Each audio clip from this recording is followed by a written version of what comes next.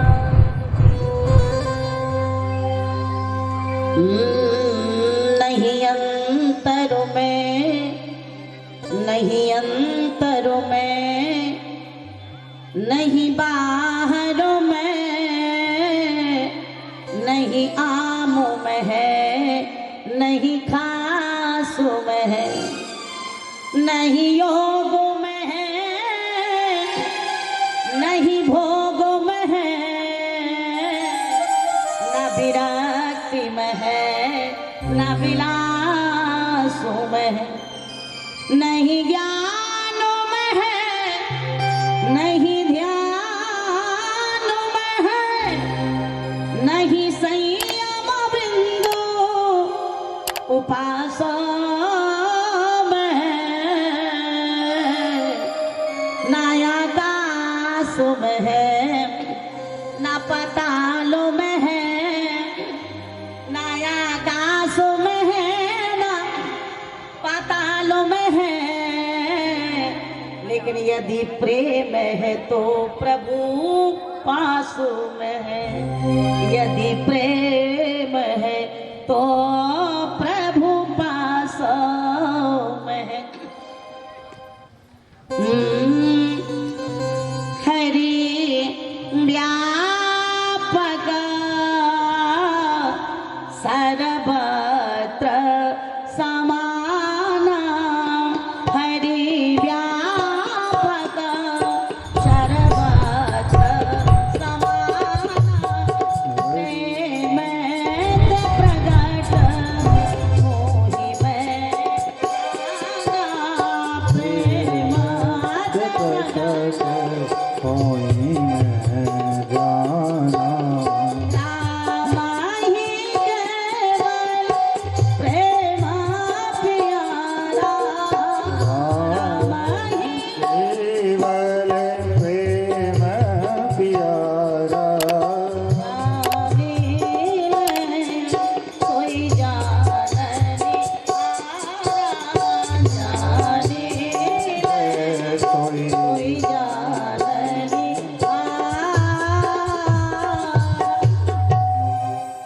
आइए अभी हम लोग बड़ी प्यारी मनोहारी मंगलदायिनी प्रभु की कथा श्रवण कर रहे थे। बड़ा आनंद आ रहा था। कविकुल कमल दिवाकर भक्ति भूषण कली पावना अवतार प्रातः स्मरणीय पूज्य गोस्वामी श्री तुलसीदास जी महाराज कहते हैं कि जो जानने वाले हैं वे जान लें। भगवान को प्राप्त करने का एकमात्र सहज सरल सुगम उपाय है हम प्रेमी बन जाए।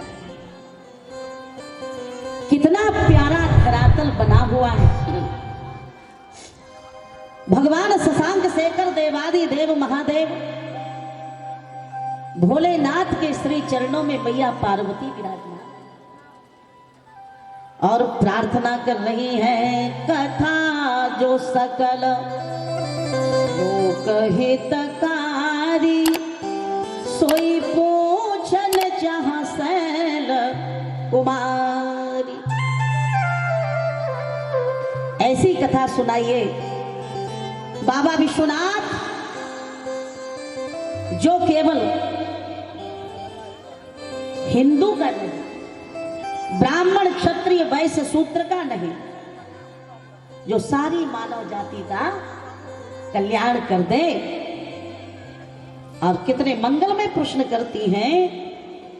कथा जो सकल लोक हितकारी, कोई पूछन चाह सैल कुमारी। प्रथम सो कारण काहू बेचारे निर्गुण ब्रह्म सगुण बपुधारे प्रभु काहू राम अवतारा हर चरित मुनि काहू काहू तथा जानकी विवाही राज तजा सो दूषण काज बन बस कीने चरित अपारा कहु नाथ जीविरा बन मारा एतिये राज बैठकीनी बहुलीला सकल कहु संकर सुख सेला बहुरी कहु करुणायक कीन जो अचरज राम प्रजा सहित रघुवंश मणि किम गवने निज धाम किम गवने निज धाम। 16 प्रश्न के और इन्हीं 16 प्रश्नों के उत्तर में भगवान शंकर ने श्री राम कथा का गायन कर कथा अमृत का पान भगवती के साथ पूरे संसार को करा के जन जन का कल्याण कर दिया। लेकिन ये तो जगत जननी की कृपा है जो शिव जी के हृदय में छिपा हुआ श्री राम जी का चरित्र जबरन बाहर निकलवा दिया। माँ कृपा करती है तो परमात्मा का आशीर्वाद बरसने ही लगता है। इसीलिए तो शास्त्र कहते हैं कि सबसे पहला स्थान किसका है? मातृ देवो। यदि मैया ने यह दिव्यतम प्रश्न ना किए होते कथा सुनने के लिए तो क्या यहाँ राम कथा हो रही होती? क्या हमें भगवान के गुणान वादों के गायन करने का अवसर प्राप्त हो पाता? ये माँ की कृपा है। भगवान शंकर प्रसन्न हो गए, पहले धन्यवाद दिया। धन्य धन्य गिरिराज कुमारी तुम समान नहीं को उपकारी। पूछे वो रघुपति कथा प्रसंगा जो सकल लोक जग पावनी। गंगा सकल लोक जग पावनी गंगा। एक गंगा तीर्थराज प्रयाग में जो इस समय महाकुंभ जहाँ लगा है वहां बह रही है, और दूसरी राम कथा की गंगा आधे गांव की पावन वसुंधरा पर प्रवाहित हो रही है। दोनों में अंतर क्या है? तो कहा कि जो त्रिवेणी गंगा तीर्थराज प्रयाग में बह रही है वहां तक तो हम लोगों को साधन एकत्रित करके पैसा खर्च करके जाना पड़ता है, और गंगा मैया में डुबकी लगाते समय यदि हम थोड़ा सा भीतर चले गए और जरा सा संतुलन बिगड़ गया तो मरना निश्चित है। वहां तक हमें जाना पड़ता है। लेकिन ये जो भगवान की कथा रूपी गंगा है ये तो स्वयं हमारे गांव घर में आके और बह रही है कि लो भैया जिसका जी चाहे हमें डुबकी लगा लो, गोता लगा लो और अपने जीवन का कल्याण करो। उस भागीरथी गंगा में स्नान करते समय यदि जरा सा पैर फिसल गया तो हम मर जाएंगे। लेकिन श्री राम कथा रूपी गंगा में अगर हम थोड़ा सा भीतर चले गए और जरा सा भावुक बन गए, भाव जगत में डूब गए तो हम मरेंगे नहीं, हम मर जाएंगे, हमारे जीवन का कल्याण होगा। यहाँ 9 रस है, रस एक वहाँ, यहाँ पानी है संत की पानी नहीं। तन का मल तो धुलता है कहीं, लेकिन मन का मल तो धुलता है यही। इस राम चरित्र के मानस से उस मानस की तुलना है नहीं। वहाँ डूबता जो मर जाता वही, लेकिन यहाँ डूबता जो तर जा। यहाँ डूबता जो तर जाता यही। शिव जी कहते हैं देवी, पहले तो तुम केवल नाम की सती थी, लेकिन अब तो तुम सचमुच में सती हो गई हो। सारे जगत का कल्याण करने की कामना से भगवान की कथा श्रवण करने के लिए और मेरे चरणों में बैठी हो, जिज्ञासा प्रकट कर रही हो। पूरी कथा सुना दी। तब उत्तरकांड में भगवान शंकर कहते हैं कि धन्य सती, 2 बार धन्यवाद दिया फिर भी मन नहीं भरा। इतने खुश हो गए मैया के ऊपर और कहते हैं धन्य सती पावन मति तोरी, रघुपति चरण प्रीति नहीं थोरी। धन्य धन्य गिरिराज कुमारी, तुम समान नहीं गोपकारी। पूछे रघुपति कथा प्रसंगा, पूछे रघुपति कथा प्रसंगा, सकल लोक जग पावनी गंगा, सकल लोक जग पावनी गंगा। मैया का पहला प्रश्न है प्रथम सुकारण, कहा हो बिचारी निर्गुण ब्रह्म सगुण बपु धारी। शिव जी भाव जगत में डूब गए, आनंद के सागर में गोता लगाते हुए और भगवान की कथा सुनाना प्रारंभ करते हैं। कहते हैं देवी धन्य हो आप। मैया ने पूछा हे बाबा विश्वनाथ, कृपा करके बताइए प्रथम सो कारण कहा हूँ बिचारी और निर्गुण ब्रह्म सगुण बपुधारी। जो निर्गुण निराकार ब्रह्म है, जो अद्वैत है, अखंड है, अविनाशी है, आप्त काम है, पूर्ण काम है, परम निष्काम है, आत्मा राम है, रमन्ते योगिनो यस्मिन् अस्य सह राम। जिसकी सत्ता कण में व्याप्त है, ऐसा कर्तुम अकर्तुम अन्यथा कर्तुम सर्व समर्थ ईश्वर सगुण साकार होके धरती पे क्यों आता है? भगवान के अवतार का औचित्य क्या है, कारण क्या है? क्या वे राक्षसों को मारने के लिए आते हैं? शिव जी ने कहा नहीं देवी, वो तो सर्वसमर्थ है, बैठे बैठे ही सब कुछ कर सकता है। तेरी इच्छा के बिना हे प्रभु मंगल मूल पत्ता भी हिलता नहीं, खिले ना कोई फूल।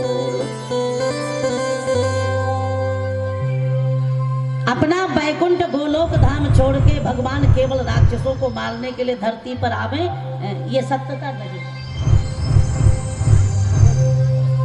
गोस्वामी जी महाराज कहते हैं भगवान का वास्तविक स्वरूप क्या है?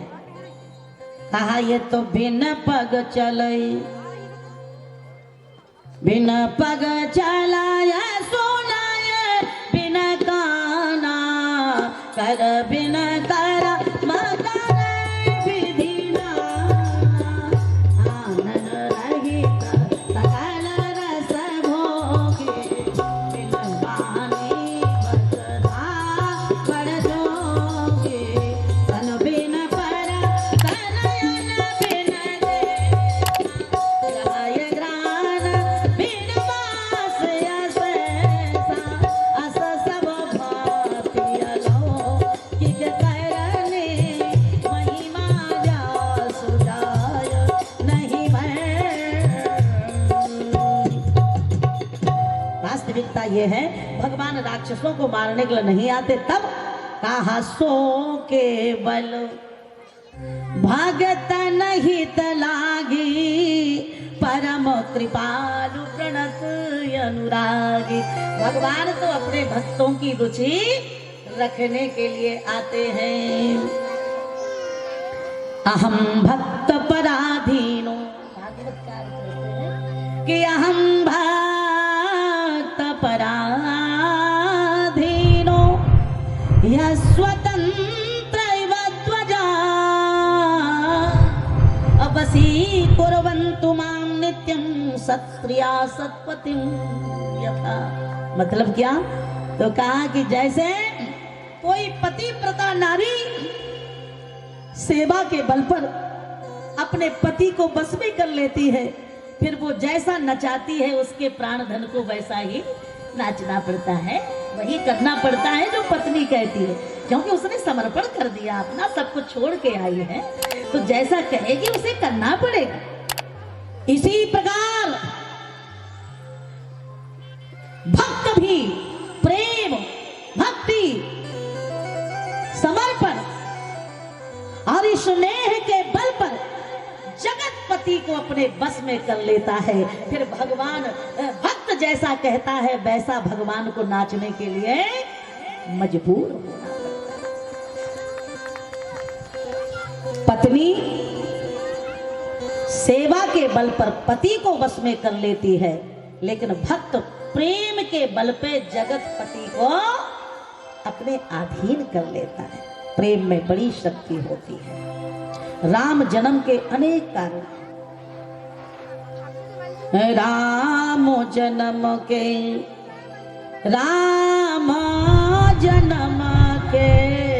हेतु अनेका परम विचित्र एक तेरे का जन्म एक कोई कहावो बखानी सावधान सुन सुमति भवानी सावधान सुन सुमति भवानी सावधान। भगवान के पार्षद जय विजय बैकुंठ में रहते हैं। द्वारपाल हरि के प्रिय धोऊ, द्वारपाल हरि के प्रिय धोऊ, जय अरु विजय ध्यान सब कोऊ। विप्र श्रापते दोनों भाई, विप्र श्रापते दोनों भाई, काम से असुर देह तिन पाई, काम से असुर देह तिन पाई। मुकुट न भये हते भगवाना, मुकुट न भये हते भगवाना, तीन जन्म ध्वज बचन प्रमाना, तीन जन्म ध्वज बचन प्रमाना।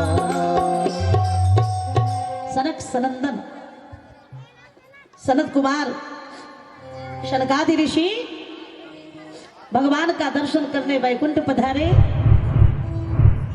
जय विजय ने रोक दिया, 3 बार रोका तो क्रोध आ गया महात्माओं को और उन्होंने श्राप दे दिया कि दुष्टों, भगवान के दर्शन करने में तो राक्षस उपद्रव करते हैं, तुमने राक्षसों जैसा कार्य किया है, इसलिए जाओ, हमारा श्राप है, तुम भयंकर राक्षस बन जाओ। 3 बार तुमने रोकने का दुस्साहस किया, इसलिए 3 जन्म ध्वज बचन प्रमाना।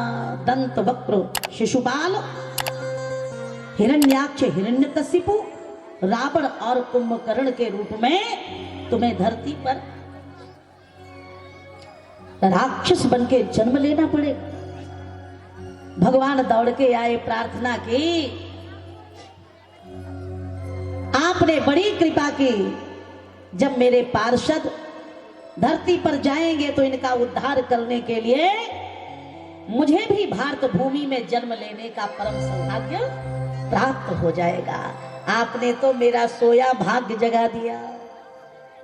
मुकुट न भये हते भगवान, 3 जन्म ध्वज बचन प्रमाण। आगे कथा बढ़ी।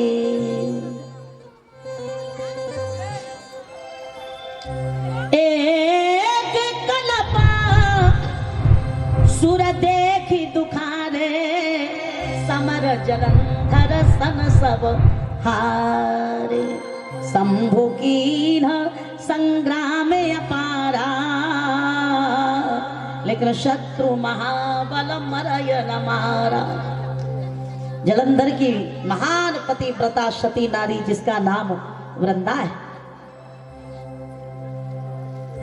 भगवान ने देखा कि कोई भी इसे मारने में समर्थ नहीं हो पा रहा, तब भगवान स्वयं जलंधर बन गए समाज की सुरक्षा के लिए, धर्म की रक्षा के लिए। जब जब हो धर्म के हानि, बाढ़े असुर अधम अभिमानी, तब तब धरि प्रभु विविध शरीरा, अरहि कृपा निधि सज्जन हीरा, सो छल करि तार्योता। प्रभु सुर कारज कीन्ह, जब ते ही जाने मरम, तब श्राप कर दे। तहाँ जलंधर रावण भया हो, तहाँ जलंधर रावण भया हो,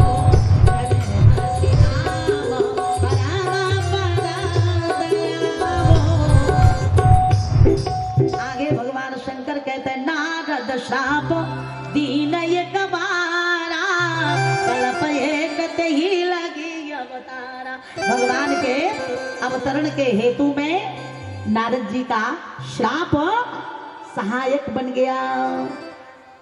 अंत में भगवान शंकर कहते हैं देवी जानती हो, भगवान के अवतरण का जो मुख्य कारण है मैं आपको बताता हूं।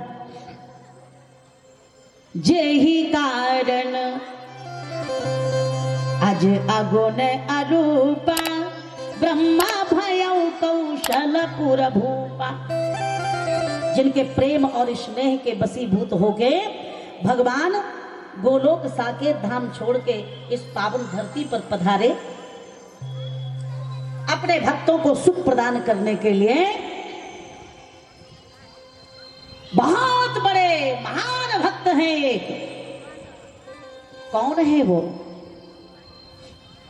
आहा, रघुवंश में बहुत बड़े बड़े राजा गोस्वामी जी महाराज वर्णन करते हैं। भानु पंसो भय भूप घनेरे, और सकल एक ते एक बड़े, एक से एक बड़े साम्राट हुए। महाराज शिवी ने कबूतर की रक्षा के लिए अपने हाथों से अपने अंगों को काट दिए। दधीची ने जीते जी धर्म और संस्कृति की रक्षा के लिए अपने पूरे शरीर में नमक लगवा के, गायों से चटवा के अस्थियों का दान कर दिया। महाराज हरिश्चंद्र अपने इकलौते बेटे रोहित और महारानी तारा के सहित काशी मणिकर्णिका घाट पर जाके बिक गए। भगीरथ अपनी तपस्या के बल पे गंगा ले आए। क्या ये राजा महान नहीं है? क्या ये रघुकुल की मणि नहीं है? तुलसीदास जी महाराज ने कहा कि ये सभी वंदनीय है, पूजनीय है, लेकिन जब दशरथ जी का नाम आएगा तो ये सारे लोग पीछे हो जाएंगे।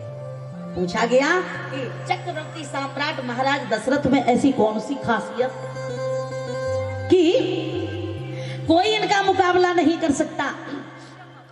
तब बाबा तुलसी ने कहा, सुनो भैया, भले ही राजा शिवी ने अपने हाथों से अपने अंगों को काट दिया हो, दधीची ने अपनी अस्थियों का दान कर दिया हो, हरिश्चंद्र काशी जी में जाके बिक गए हो, भगीरथ अपनी साधना के बल पे गंगा ले आए हो, बहुत अच्छी बात, लेकिन धन्य है महाराज दशरथ जिन्होंने गंगा को नहीं बल्कि गंगा के पिता भगवान श्री राम को ही बैकुंठ से निकाल के इस पृथ्वी पर ले जाके खड़ा कर दिया। जो काम महाराज दशरथ ने करके दिखा दिया, राम जी को बालक बना लिया, अपनी गोद में खिला गए।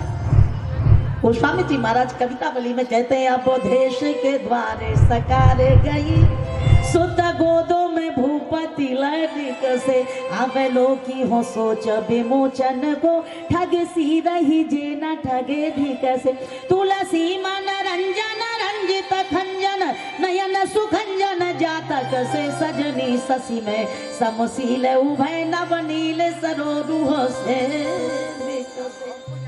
भगवान जिनकी गोदी में खेले,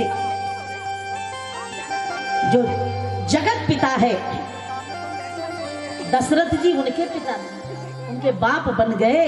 बताइए ऐसा कोई कर पाया? जहाँ सुसने है सकोच बस राम प्रगट भे आय, जे हरहि नैनन कबहु निरखे नहीं अघा। ऐसे महाराज मनु की पावन कथा प्रारंभ की और कहते हैं स्वयंभुव मनुवरु सतरूपा जिनते भई नरहरि अनूपा, जिनते भई नरहरि अनूपा।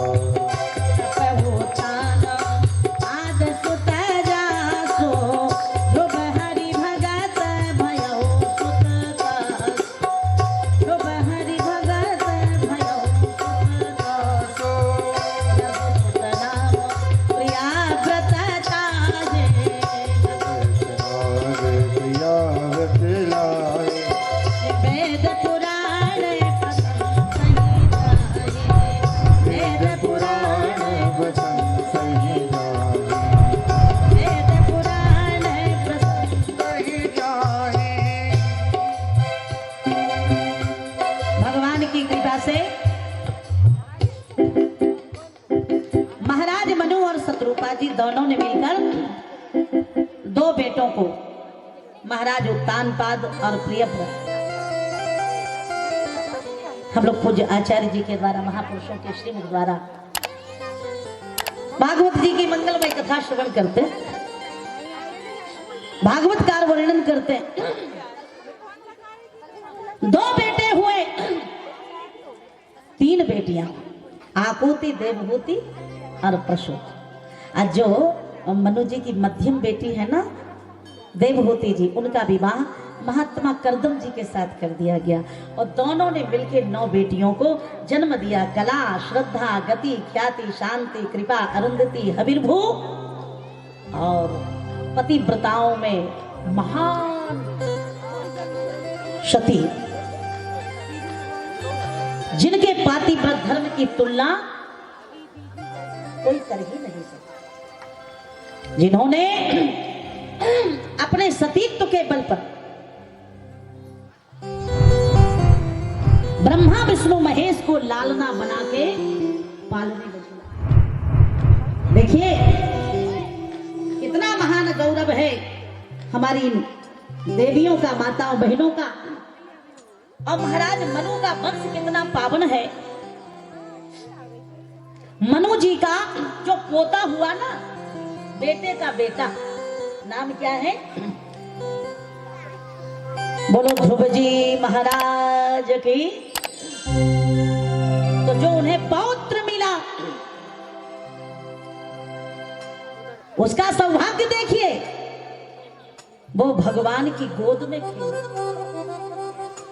पिता ने गोद में नहीं बिठाया तो जगत पिता की गोद में बैठने का उसे सौभाग्य प्राप्त हो गया। और आज भी प्रभु के आशीर्वाद से, भगवान की कृपा से ध्रुव तारे के रूप में चमक रहे। पोता मिला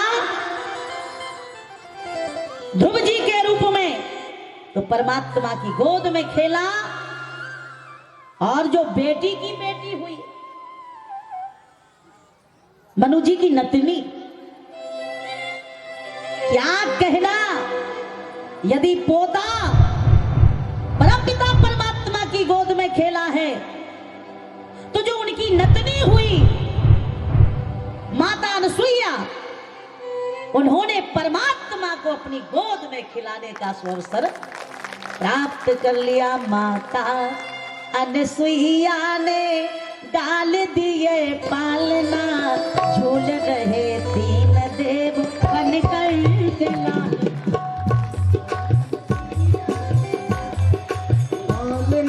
झूल रहे 3 देव बन कर के लालना। मारे खुशी के फूल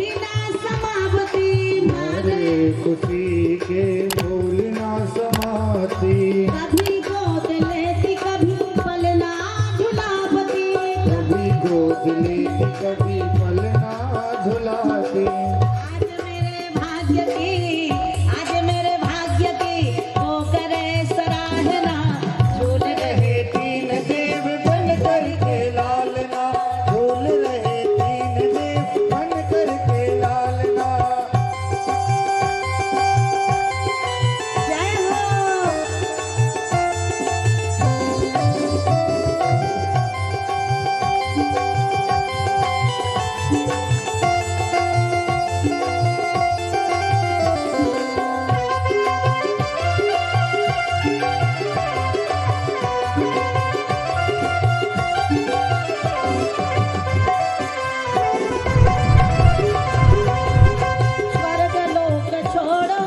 स्वर्गलोक छोड़ मृत्युलोक को सिधारे, स्वर्गलोक छोड़ो मृत्युलोक को सिधारे। मुनियों की कुटियों में करते गुजारे, मुनियों की कुटियों में करते गुजारे। लेकिन देवताओं सावधान, सामान्य नारी से आपका पाला नहीं पड़ा। भारत की नारियों से पड़ा आज सामना, भारत की नारियों से पड़ा आज सामना। झूल रहे तीन देव बन करके लालना, झूल रहे तीन देव बन करके लालना। जय माता अनसुया जी ने डाल दिए पालना, माता अनसुया जी ने डाल दियो पालना। झूल रहे तीन देव बन करके लालना। कितना गौरवशाली आदर्शपूर्ण चरित्र माता अनसुईया का है। आप लोग चित्रकूट जाते हैं, जाना ही चाहिए। और कहने की क्या बात है, कितने ही बुजुर्ग भाई बंधु माताएं बहनें ऐसे होंगे जिन्होंने चित्रकूट में जाके कामता नाथ की परिक्रमा लगाई। 4 धाम हैं वहां, सती अनसुईया, स्फटिक शिला, गुप्त गोदावरी और श्री हनुमान धारा। कौन है जो चित्रकूट ना गया हो? आप सभी जानते हैं। तो वहां पर एक नदी बह रही है। भगवान की कृपा से आपकी बिटिया का भी, बहन का भी वही निकला जानकी कुंड पर, और भगवान करे कि आखिरी श्वास भी वही निकले। आप सबको पुनः आमंत्रित करती हूं, पधारें। जो चित्रकूट नहीं गया वो भगवान की कृपा से वंचित रहे। चित्रकूट सब दिन बसत प्रभु सिय अनुज समेत, राम नाम जप जाप कहीं तुलसी अभिमत दे। तो चित्रकूट की पावन तपस्थली में जो नदी बह रही है उसे कौन लाया? कोई देवता लाया, महात्मा लाया? नहीं, इन मंदाकिनी गंगा को लाने वाली सती अनसुईया है। अकाल पड़ गया, ऋषि मुनि महात्मा प्यास के मारे तड़पने लगे। महात्मा अत्रि जब अपनी तपस्या से जागे तो उन्होंने जल मांगा। तब गंगा मैया को सती के सतीत्व के बल पर चित्रकूट में प्रकट होना पड़ा। कल्पना करो आप, जिन गंगा मैया को महाराज भगीरथ ऊपर से धरती पर लाए तो अपनी जिंदगी को दांव पे लगाना पड़ा। बड़ी कठिन साधना के बाद तब कहीं वे गंगा मैया को स्वर्ग से और धरती पे ला पाए। पर धन्य है माता अनसुईया जिन्होंने हंसी हंसी में, खेल खेल में, चित्रकूट की पावन तपस्थली में मंदाकिनी गंगा के नाम से गंगा मैया को प्रवाहित करके दिखा दिया। नदी पुनीत, नदी पुनीत पुराण बखानी, नदी पुनीत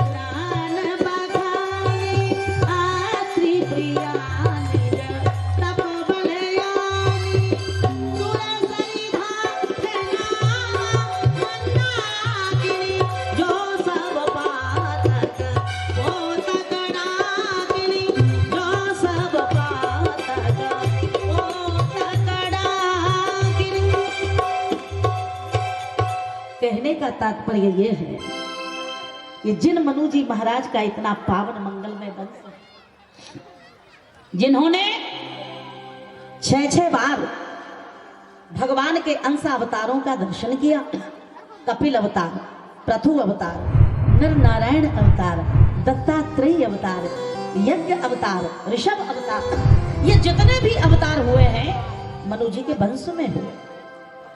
पर आश्चर्य, एक दिन की घटना, मनु जी अपने भवन के कक्ष में बैठे बैठे रो रहे।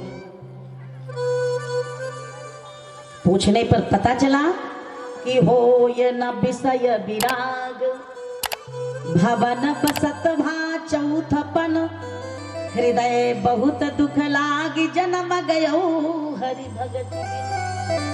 भगवान के भजन के बिना जीवन व्यर्थ चला गया, चौथी अवस्था आ गई, लेकिन अभी तक हमने भगवान की भक्ति नहीं की। और ये पीड़ा केवल मनु जी के जीवन की नहीं, हम सबको ये वेदना होनी चाहिए।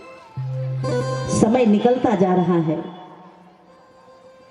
जो हमारा नहीं है उसे अपना बना के बैठे हैं, और जो हमारा है उससे हम बहुत दूर चले। जननी जनक जाना, भाई यरु बहन जाना, सखा स्नेही जाना, पत्नी पुत्र जाना, शत्रु जाना, मित्र जाना, लड़ना झगड़ना जाना, अकड़ जाना मकड़ जाना, सीखा ऐठ जाना, और क्या जाना, कहा अपना बनाना जाना, और का मिटाना जाना, दीन दुखियारिन का गला घोंट जाना है, इतना सब जाना फिर भी कुछ भी न जाना।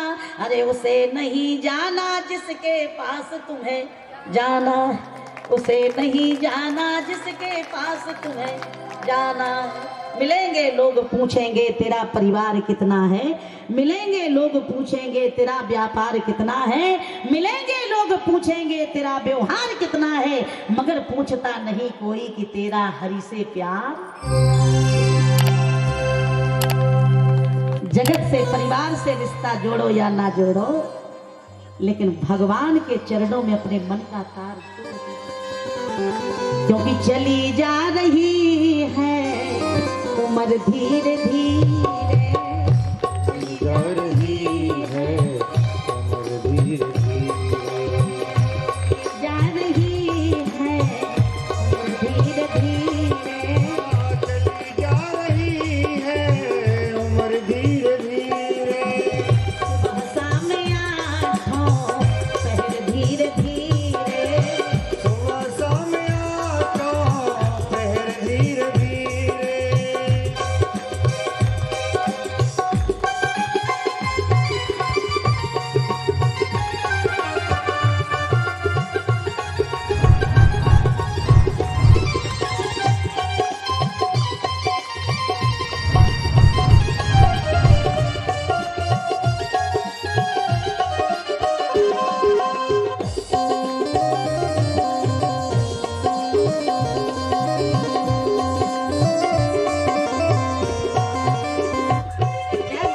बचपन भी बीता, जवानी भी बीती, बचपन भी बीता, जवानी भी बीती, बचपन भी बीता, जवानी भी बीती, बचपन भी बीता, जवानी भी बीती। अब बुढ़ापे का होगा असर धीरे धीरे, बुढ़ापे जा रही है उम्र धीरे धीरे, जा रही है उम्र धीरे धीरे। क्या हुआ, शरीर की सारी दशा हो गई, फिर भी हम नहीं समझ पाए।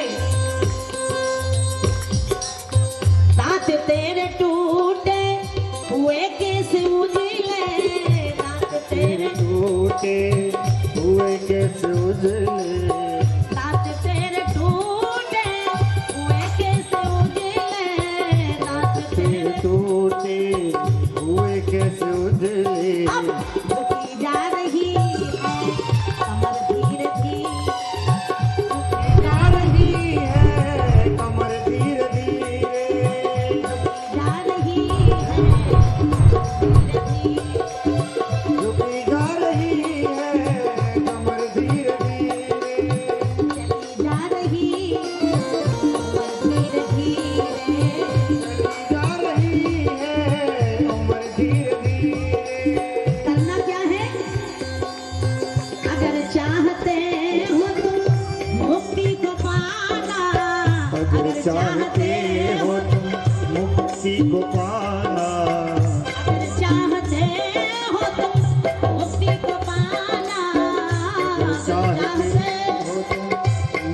को पाना।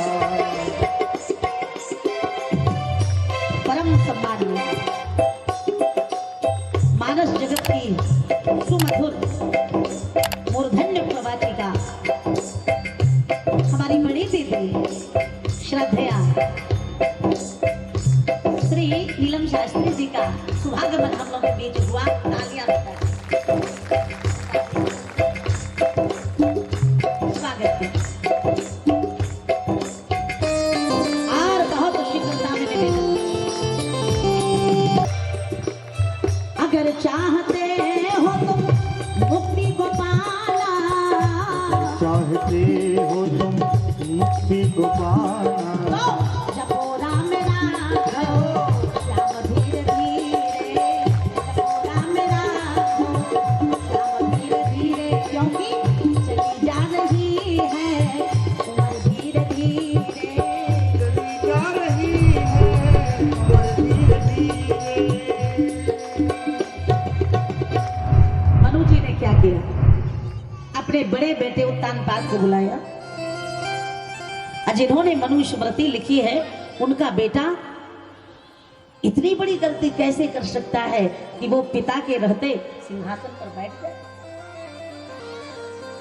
तब गोस्वामी जी महाराज कहते हैं 12 बसदाज जबरदस्ती राज्यभार सौंपा कि बेटा संभालो, अब हम भजन करने जाएंगे। 12 बसराज सोता ही तब दीना। जब जाने लगे तो महारानी शत्रुपा सामने आ गई। प्राणनाथ, मुझे बीच मझधार में छोड़ के जाओगे? बिना पत्नी कथम धर्मा। दुनिया का कोई भी कार्य हो, चाहे वो धर्म से जुड़ा हो, व्यापार से जुड़ा हो, व्यवहार से जुड़ा हो, परिवार से जुड़ा हो, कोई भी कार्य बिना पत्नी के पूर्ण होने वाला नहीं है। उसकी सलाह तो लेनी ही पड़ेगी। जब शत्रुपा जी रोने लगी, मनु जी ने कहा चिंता ना करो। तभी भजन सार्थक होता है जब दोनों मिलके धर्म के मार्ग पर आरूढ़ होते हैं, चलते हैं। और जब महारानी शत्रुपा के सहित मनु जी चलने लगे, तब तुलसीदास जी महाराज ने बड़ा प्यारा चित्र प्रस्तुत किया। वे कहते हैं, वर्णन करते हैं,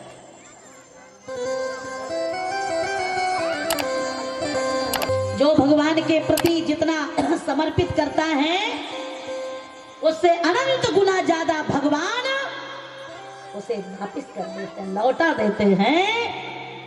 कभी वे भक्त का कर्ज अपने ऊपर रखते ही नहीं है। कहते तनिक ना विचार कियो नई यो पुरानी को। अब भगवान ने वचन दे दिया, कृष्णा मौका परे पे, मौका परे पे जो आऊं ना तिहारे काम, तो सुतना कहाऊं मैं यशोदा महारानी, सुतना कहाऊं मैं यशोदा महारानी।